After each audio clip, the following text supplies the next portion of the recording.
The NAACP, the black press, and others had been lobbying hard for the government to allow African Americans to become military pilots. However, neither the NAACP nor the most involved black newspapers approved the solution of creating separate black units. They believed that approach simply perpetuated segregation and discrimination. Nevertheless, largely at the behest of President Franklin D. Roosevelt, a separate unit was created. The Tuskegee base opened on July 19th, and the first class graduated the following March. Lieutenant Colonel Benjamin Oliver Davis, Jr. was the squadron's commander. The Tuskegee Airmen received further training in French Morocco before their first mission on June 2, 1943. Later that year, the Army activated 3 more squadrons that joined in 1944. Altogether, 992 pilots graduated from the Tuskegee Airfield courses, and they flew over 900 missions and over 15,000 sorties, destroyed 261 enemy aircraft, and won more than 850 medals. You're invited to celebrate Black History Month with TNCRadio.live. We're shining a long overdue spotlight on the hidden figures of untaught history who deserve to be celebrated for their contributions to civil rights, politics, the arts, and beyond. The Tuskegee Airmen were black servicemen of the United States Army Air Forces who trained at Tuskegee Army Airfield in Alabama during World War II. They constituted the first African-American flying unit in the United States military. In January of 1941, the War Department formed the all-black 99th Pursuit Squadron of the United States Army Air Corps. Later, the Army changed its name to United States Army Air Forces. In January of 1941, the War Department formed the all-black 99th Pursuit Squadron of the United States Army Air Corps. Later, the United States Army Air Forces. In January of 1941, trained using single-engine planes at the segregated Tuskegee Army Airfield in Tuskegee, Alabama Army Air Corps. The NAACP, the black press, and others had been lobbying hard for the government to allow African Americans to become military pilots. However, neither the NAACP nor the most involved black newspapers approved the solution of creating separate black units. They believed that approach simply perpetuated segregation and discrimination. Nevertheless, largely at the behest of President Franklin D. Roosevelt, a separate unit was created. The Tuskegee base opened on July 19th, and the first class graduated the following March. Lieutenant Colonel Benjamin Oliver Davis, Jr. was the squadron's commander. The Tuskegee Airmen received further training in French Morocco before their first mission on June 2, 1943. Later that year, the Army activated 3 more squadrons that joined in 1944. Altogether, 992 pilots graduated from the Tuskegee Airfield courses, and they flew over 1,500 missions and over 15,000 sorties, destroyed 261 enemy aircraft, and won more than 850 medals. You're invited to celebrate Black History Month with TNCRadio.live. We're shining a long overdue spotlight on the hidden figures of untaught. All right, hello and welcome. We're glad to be here. This is the BFTAA and More Show. I'm your host, Louis George Walker, and we're welcoming you to another great and glorious day here. Yes. It's raining in Kansas City, but it's a nice day. I tell you, we're glad that spring has sprung. This is our first show of the spring season, so I'm glad to be with you. We got a lot of things in store. If you're looking at the screen now, you'll probably see that there's a lot of blue space up under the Facebook, YouTube, Twitter, Periscope banner there, and we've got that there because I'm going to turn on the chat feature, the online chat feature. So on Facebook, if you put a chat in, a message in, it'll show up on the screen, so it'll stream out to everybody. So that's a new feature that we've been doing on some of the shows. I wanted to let you know what's happening. I've been trying to figure out where to put it on the screen because we've got so much stuff going on the screen. But I thought, well, if I run it under the bottom, and you tell me how you like it, if it seems like that's a good place for these chats to come in. We're going to keep playing with that, but it's a way for us to see. I'll be actually able to see and respond to whatever you put in the chat right at that time. So this is the BFTAA and More Show, and that stands for the Black Family Technology Awareness Association, which was started back in 2004. and now is in partnership with the WEB Du Bois Learning Center. We are their service provider for technology programs and classes right now. And we're also a partner in this radio station, Knowledge, Understanding, and Wisdom. We call it KUAW. So that's where we are, and we're glad that you're here with us listening to this Knowledge, Understanding, and Wisdom. You can pick us up on Facebook, on YouTube, on Twitter, and Twitch. Tell your friends, like and share this page, and on YouTube, subscribe to KUAW Radio. We'd like to have you. If you would subscribe to it, our subscriber numbers would go up.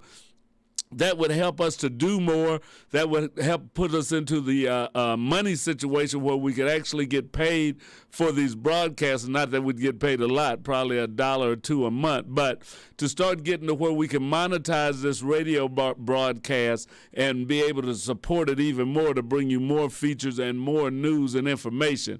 So like and subscribe on YouTube. Also like and share on Facebook and on Twitter and on Twitch. Tell people about KUAW Radio, or just click and put messages in. All of that counts because we want to know who's watching, how many you are watching, and what it is you like, what you listen to more. So anything that you see on the web, if you click a like, if you click a share, that goes into the analytics that they use to help determine, what you're doing on the web as far as if you have an audience or not.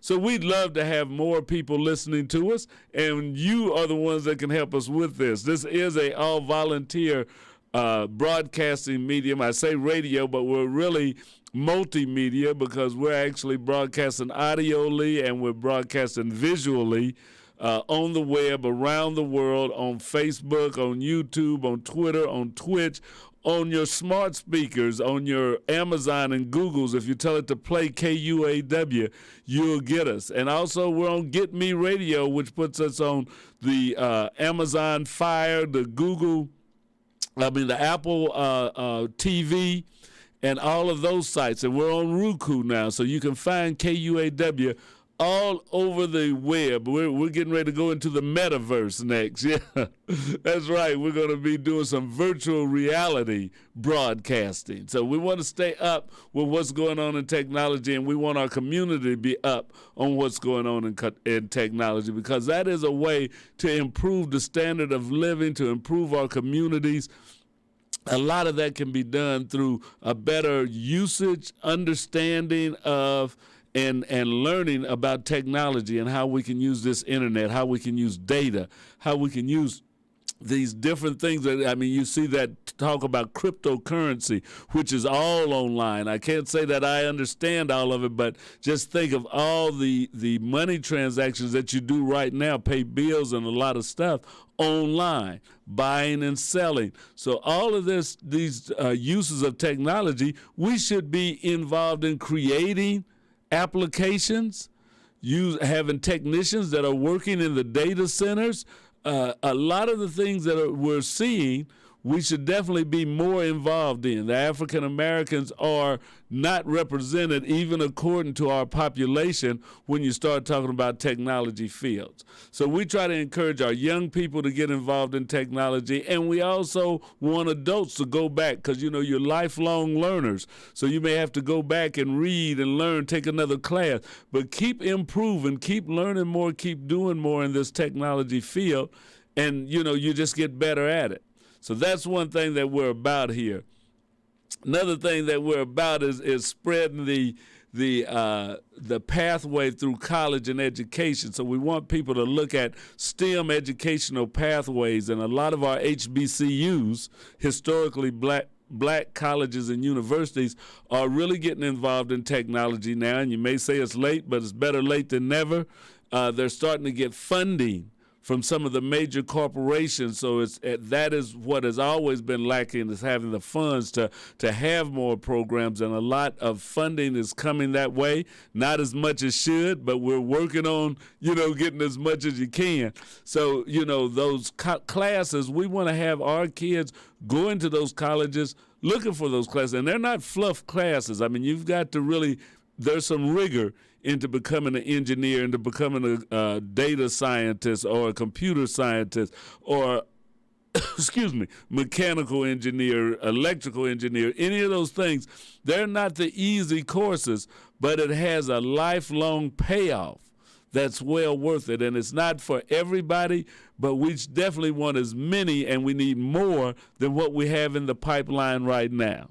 So, hey, we just want you to get involved and get with it. One thing we do every week here is we show you a little bit of what's going on at NASA, the National Aeronautics and Space Administration, which has been a gateway for a lot of African Americans that, especially in the early days when it was all segregated and stuff, to start getting in the door of technology was through the government, and NASA was one of the ways, even though they had their problems there. If you saw the movie Hidden Figures, it wasn't equal access place even in the 60s then, but that was a way for starting to use that technology, starting to use the opportunities and the brain power and the creativity that African Americans have in order to advance our country, advance our people in this communication world, in this technological world. So we're going to show you a little bit of what's happening this week at NASA, and then we'll be back.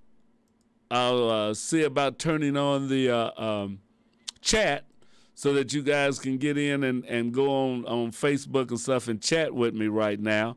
So hold on just a second, and we'll see if I've got it queued up for what's going on this week at NASA. We're going to find it here in a minute.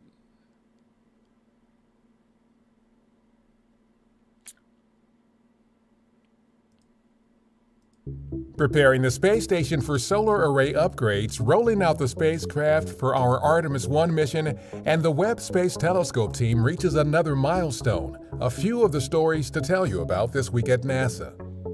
On March 15th, NASA astronauts Caleb Aaron and Rasha Shari conducted a 6-hour and 54-minute spacewalk outside the International Space Station to prepare the station for upcoming solar array upgrades. They built a support bracket onto which a future ISS rollout solar array, or IROSA, will be mounted. So far, 2 of 6 IROSAs have been deployed on station, with the other 4 arrays to be delivered on future missions. The arrays will eventually help increase the station's total available power from 160 kilowatts to up to 215 kilowatts. On March 17th, teams at our Kennedy Space Center began the rollout of the Space Launch System, or SLS, rocket and Orion spacecraft for our upcoming Artemis 1 moon mission. After the 4-mile journey from Kennedy's Vehicle Assembly Building to Launch Pad 39B, the integrated SLS rocket and Orion will eventually undergo a final pre-launch test known as the wet dress rehearsal. This involves loading the rocket's fuel tanks with propellant and conducting a launch countdown. The primary goals for Artemis 1 are to demonstrate Orion's systems in a spaceflight environment and ensure a safe re-entry, descent, splashdown, and recovery ahead of the first flight with astronauts on Artemis 2. Our James Webb Space Telescope team has reached another milestone in the critical process of aligning the telescope's mirrors. After completing fine phasing, a key alignment stage in the commissioning of Webb's optical telescope element, they found that every optical parameter that has been checked and tested is performing at or above expectations. Although there are months to go before Webb ultimately delivers its new view of the cosmos, reaching this milestone means the team is confident that Webb's first-of-its-kind optical system is working as well as possible. Learn more about the Webb mission at webb.nasa.gov. Flight operations for our Ingenuity Mars helicopter have been extended through September. In the months ahead, Ingenuity, the first aircraft to operate from the surface of another world, will support our Perseverance rover's exploration of Jezero Crater. Ingenuity's mission extension comes on the heels of the technology demonstration's 21st successful flight on the Red Planet since April 2021. It was originally expected to attempt just up to 5 flights in 30 Martian days. Deep Space Station 53, or DSS-53, is the newest member of our Deep Space Network. This family of giant antennas enables engineers and scientists on Earth to communicate with a growing number of spacecraft exploring our solar system. The 111-foot DSS-53 antenna is now operational at the network's facility outside Madrid, Spain, one of 3 such ground stations around the globe. NASA officials and dignitaries from Spain and the U.S. attended an inauguration ceremony to mark the antenna's debut. That's what's up this week at NASA. For more on these and other stories, follow us on the web at nasa.gov/twan.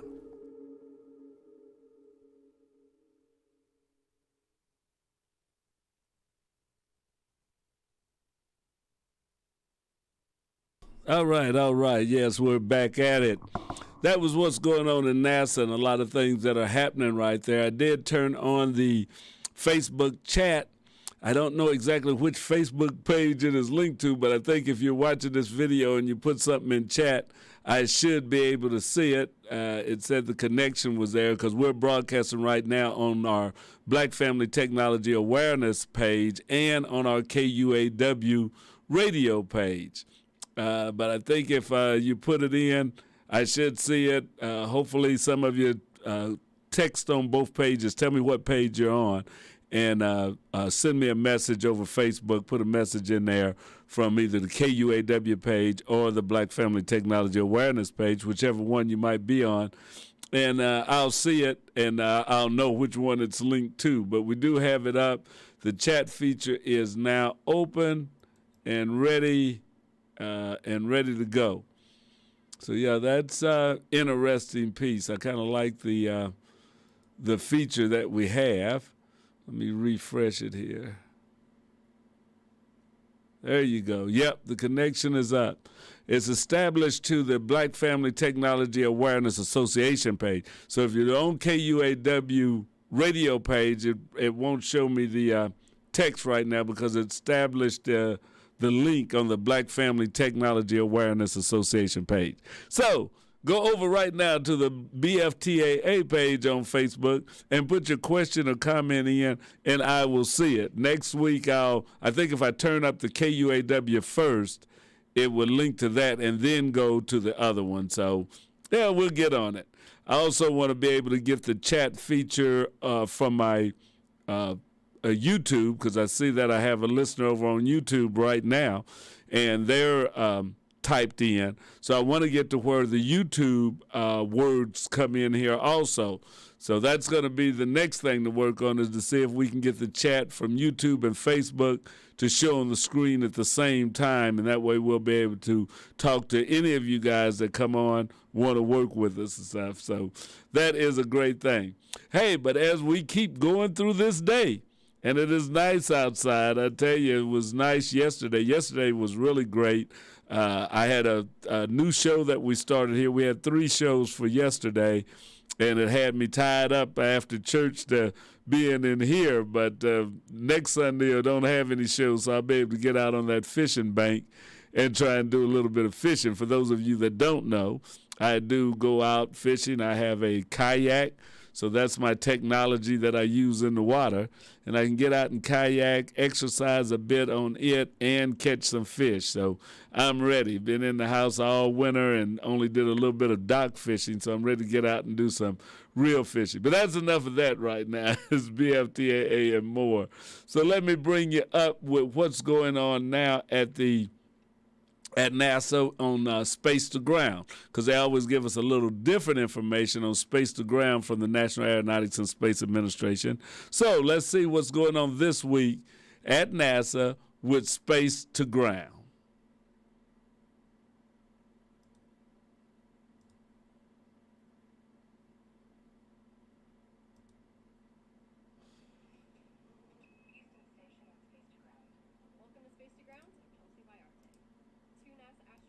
Completed a spacewalk outside of the International Space Station, and next week, astronauts are suiting up once again to fly. NASA astronauts Rajachari and Caleb Barron completed a spacewalk to install a modification kit, preparing the station for future installation of more IROSAs, or ISS rollout solar arrays. These new solar arrays roll out like a rug and will provide additional power to the station. The spacewalk was a first for astronaut Rajachari, and the first time 2 members of the Turtles astronaut class conducted a spacewalk together. Their classmates here on Earth took to social media to cheer them on. Astronauts Jasmine Mogbelli, Zena Cardinett, and Bob Hines, also in the Turtles class, posted best wishes to Baron and Chari on their social media. While the last spacewalk focused on getting ready for solar array upgrades, on March 23rd, Chari is going to suit up once again, this time with European Space Agency astronaut Matthias Maurer. The spacewalk will focus on station maintenance. Back in 2018, two faulty radiator beam valve modules were removed from the station and got refurbished back on Earth. Now they're good as new and ready to be installed. They'll also do some work on a high-definition camera, among some other tasks. So in addition to a successful spacewalk, the space station also celebrated a historic milestone. Astronaut Mark Vande Hei passed Scott Kelly's record and now holds the title of most consecutive days in space by a U.S. astronaut. Vande Hei is set to come home from the space station on March 30th, giving him 355 days in orbit. Before he comes home, he answered some questions sent in on social media to reflect on his mission. Many of you wanted to know, what is he most looking forward to back on Earth? First thing I do when I get back to Earth, or the thing I'm looking forward to most, is just spending quiet time with my wife, having long, slow Saturdays and Sundays, just hanging out, taking life slow. I'm very, very much looking forward to it. You can catch the full video of his Q&A session on social media and follow along with his journey back to Earth by following Mark Vande Hei on social media at astro_support. That's all for today on Space to Ground. See you next week.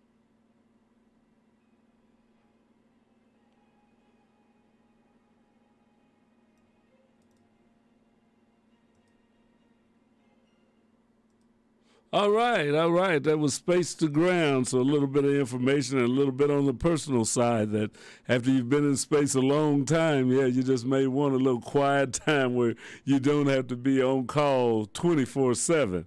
I can understand it. Not that I've been an astronaut, but I know sometimes you just want that downtime to yourself. Hey, I'd like to say hello to all of you that are watching, all of my family and friends and everyone that joins in on the KUAW side. We're so glad to have you, glad that you are a part of it. And if you don't watch this show live, but you pick it up later on Facebook or YouTube or one of the other sites that it stays on, because we're on the internet forever once you're on there. But, just drop a line. You can still text us. You can still put a message in there because we'll see it come up. So if you're not watching this right now, like it's Monday at 5 o'clock in Kansas City, but if you're picking this up on Tuesday or Wednesday and stuff, still like or share the video and leave a comment. Tell us if you enjoyed what you saw, what you heard, and tell us what we can do to make it better. If there's some other information that you would like us to go into, and we'll try our best to accommodate you. Yeah, we're here to serve the community. That's what we're here for. We just got through putting in a grant, or we're in the process of putting in a grant, and it's about being able to serve the community. That's what Black Family Technology Awareness Association does. KUAW is just another way in which we get different news out to you that you may not get on regular radio stations. I was looking at another piece of news that came out just today, and it was talking about, I got it on Your Black World, and it was talking about one of the first people to sue in the state of New York for freedom for their child happened to be one that you know, and that is Harriet Tubman.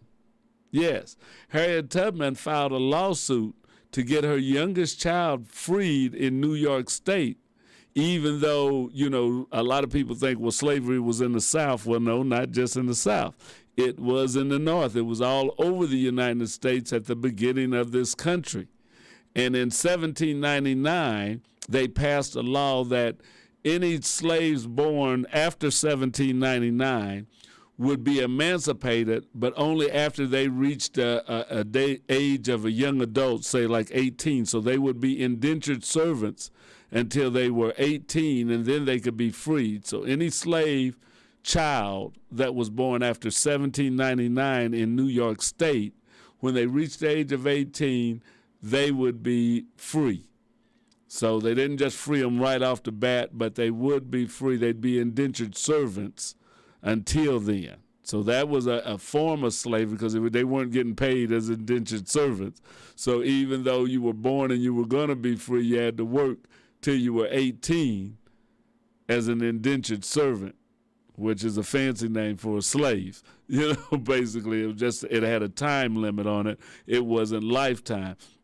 But Harriet Tubman filed a case in 1828 where she was looking to sue the white man that owned her son, that family that she used to work for, and won the case to get his freedom, that he should be emancipated, because the guy had turned around and sold her son to a slaveholder in Alabama, which would have been illegal because that person was getting ready to be emancipated. So she filed a lawsuit and she won to get her youngest son back. So that's a story that you don't hear a lot of times about slavery or about somebody suing, but in the state of New York, they just found the documents from 1828.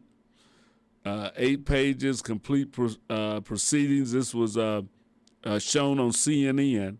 Said, in Truth's case, a black lady successfully sued a white man for the freedom of a family member for the first time in history. The records, according to her, can help to clarify the history of New York slave laws and illustrate the sad realities of slavery in all of the United States areas. He also mentions that the documents provide light on some of Peter's life, missing and incomprehensible facts, which aids in accuracy.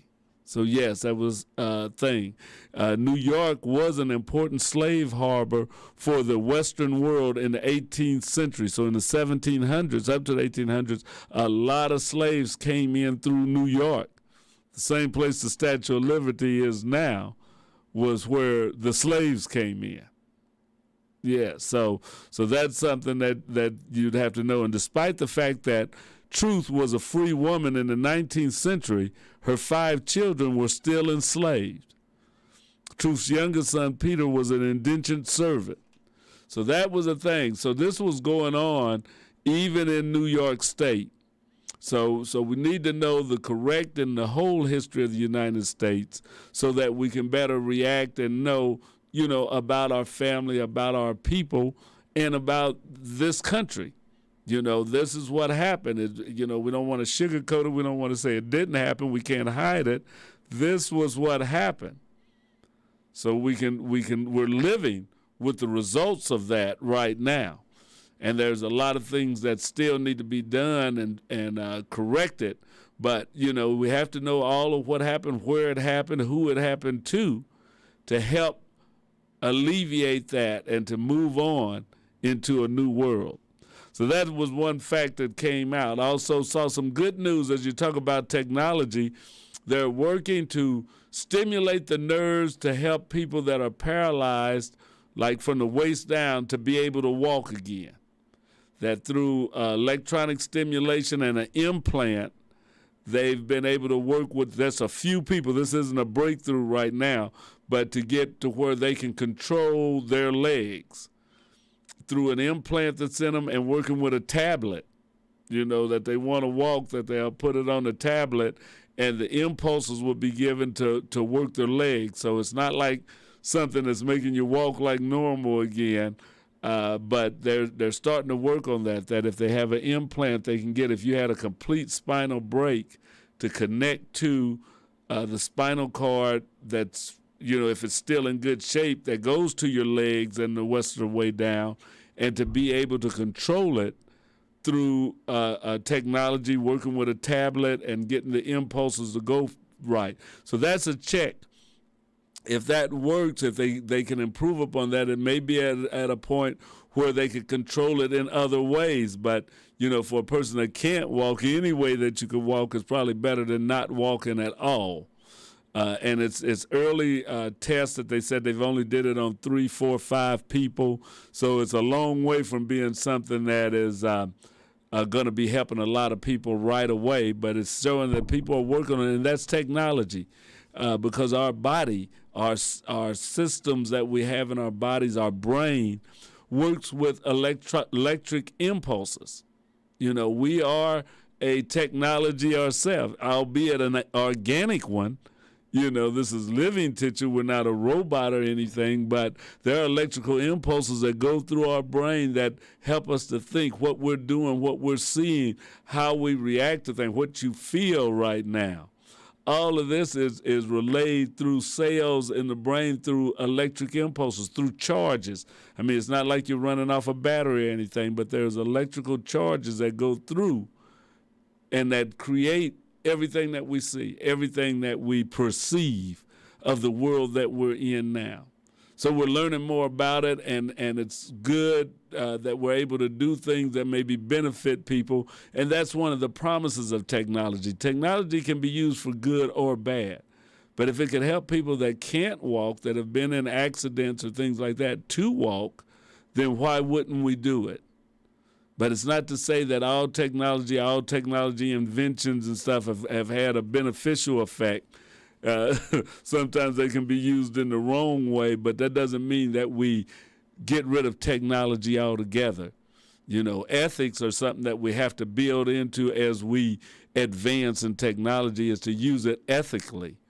Because you can do something doesn't mean you will do something or that you have to do that thing. So those are some of the ethical problems that mankind will have to work on as we get more technologically advanced, as we get more scientifically advanced, that we're going to have to work on some of the problems of our ethics and how we think and how we use the technology that we have right now. But that's another thing.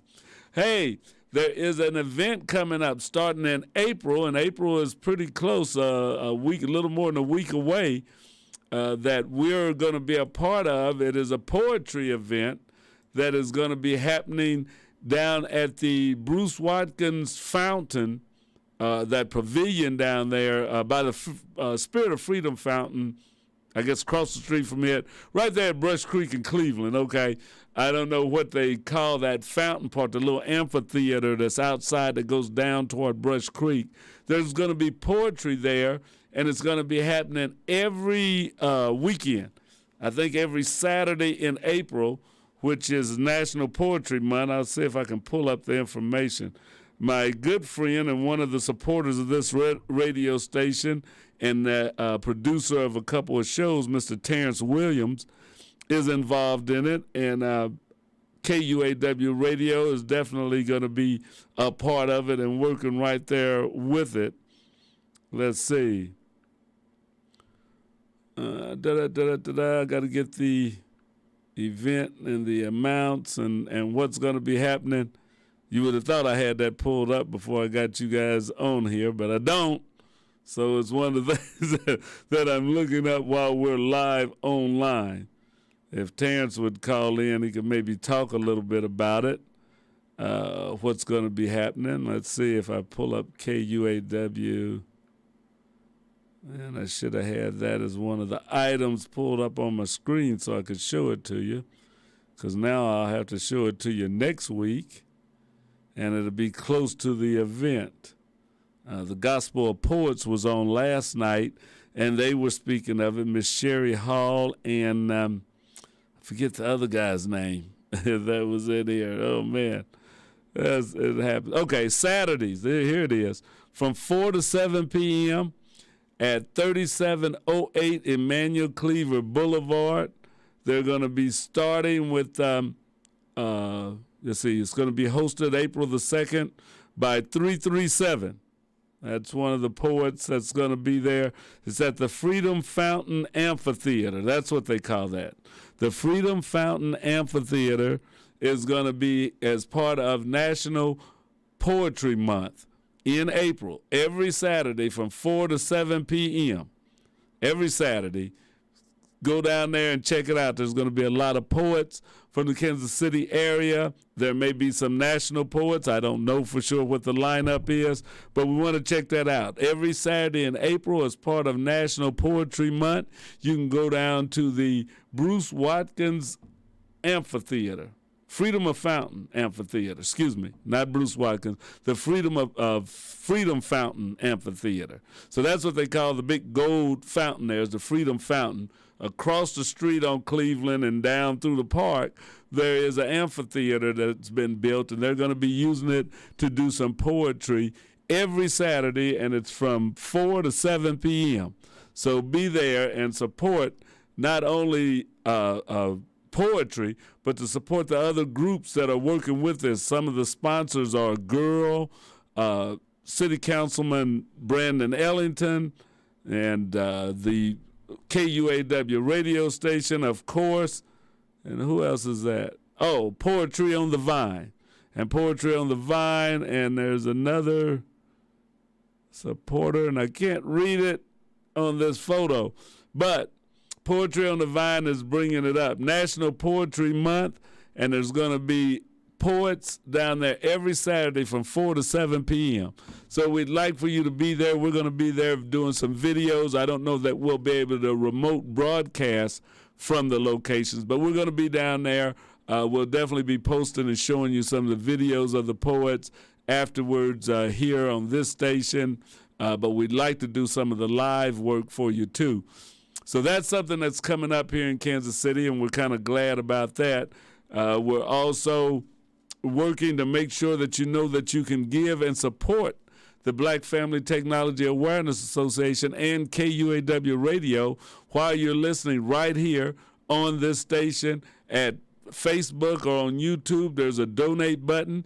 Click on that donate button. If you like what you're hearing, if you like what the Black Family Technology Awareness Association does and what we're bringing to Kansas City and what we could even do more and better, donate to this organization. Support us. If you have a business or an organization that you would like to be a sponsor of this radio station, we'd appreciate you.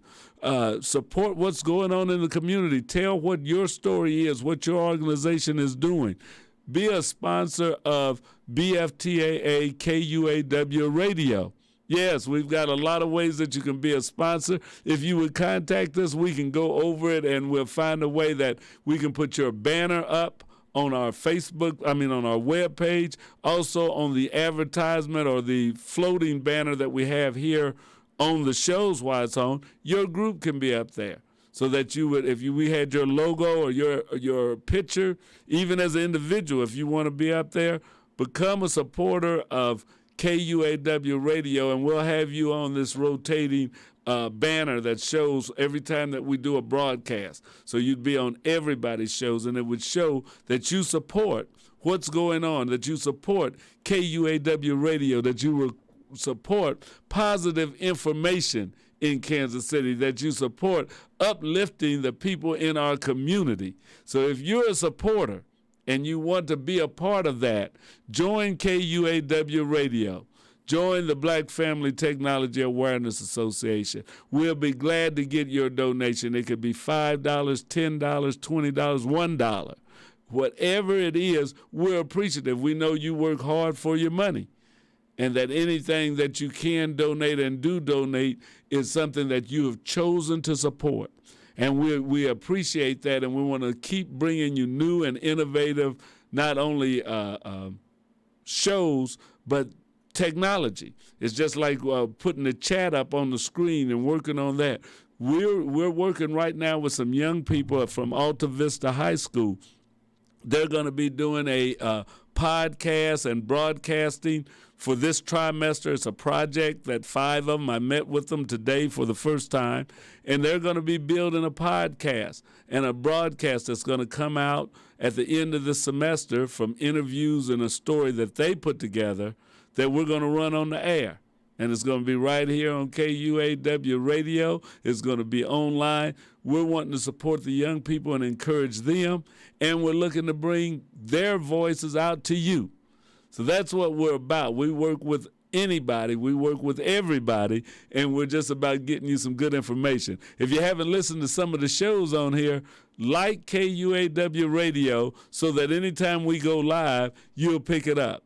Also, lock us in on your Bluetooth device at the TuneIn app, on the online radio box, on MyTuner, on Get Me Radio, so that you can listen to us everywhere you go, on your Apple phone, on your Android phone. We're on there. If you've got a Bluetooth-equipped car, you can plug us in Bingo. Listen to us right over the radio just like you do any other radio station. So KUAW is out there. We're online all the time, 24/7. We've got some of the best in smooth jazz. We've got old school. We got the blues for you. Yes, we've got that, and we've got cool jazz and straight ahead jazz.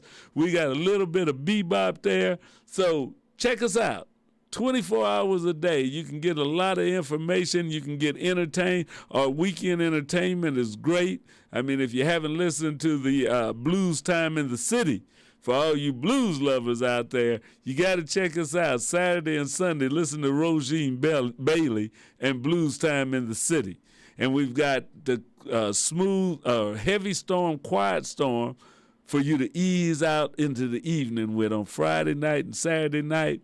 We've got Heavy Storm, Quiet Storm. Yeah, DJ Melvin comes on there, and he's got 2 hours of some good smooth jazz for you. So you want to check that out. Not smooth jazz, get Quiet Storm music. And he does some interviews on there.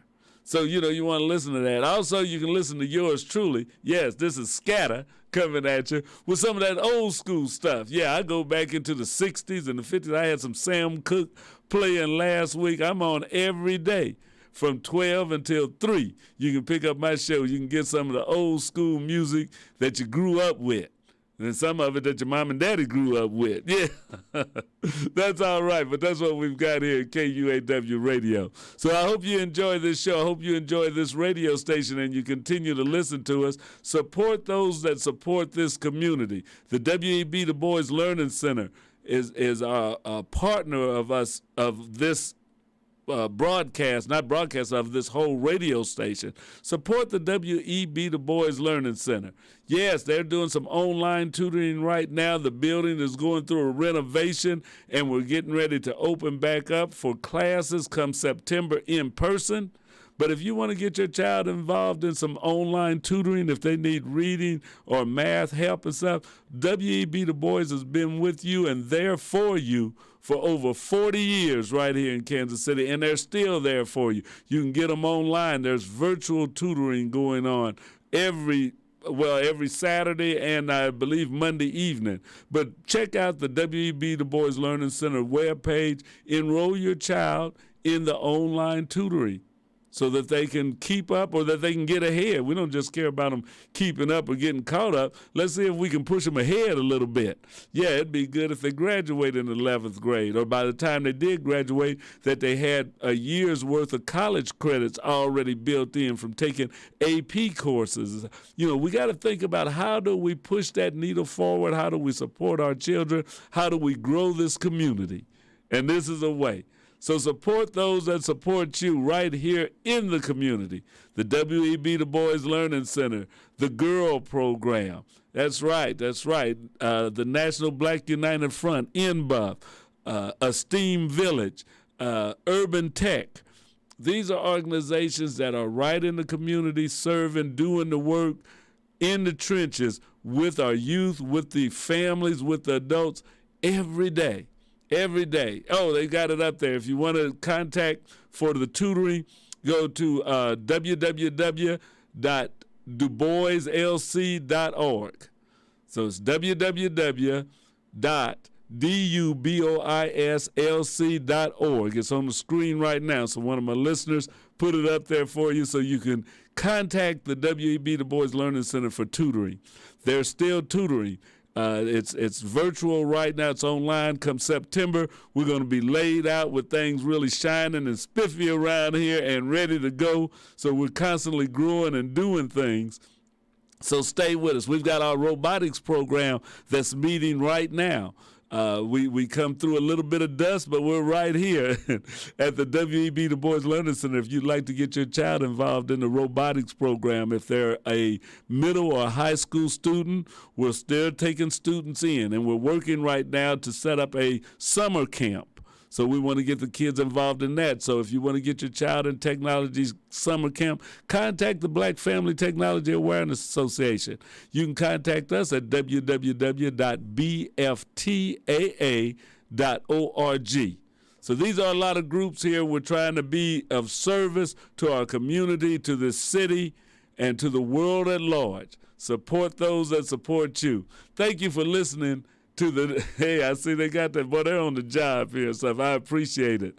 So it's on the screen there, so it'll be on the screen for a while. So if you pick this up, whenever you pick it up, they're on the screen. You can contact these organizations, and we're ready to work with your kids. We're ready to work with adults. Tutoring at the W.E.B. Du Bois Learning Center, robotics and technology at the Black Family Technology Awareness Association. So that's it for our show. We run from 5 to 5:45 every Monday right here at KUAW Radio. It's the BFTAA and More show, and we're here, and we're glad to be here for you. Have a good day. Enjoy the springtime weather that's coming upon us. Yeah, it might be rain, but that's part of spring, too. I'll see you next week right here, BFTAA and More. Thank you for listening. Bye-bye.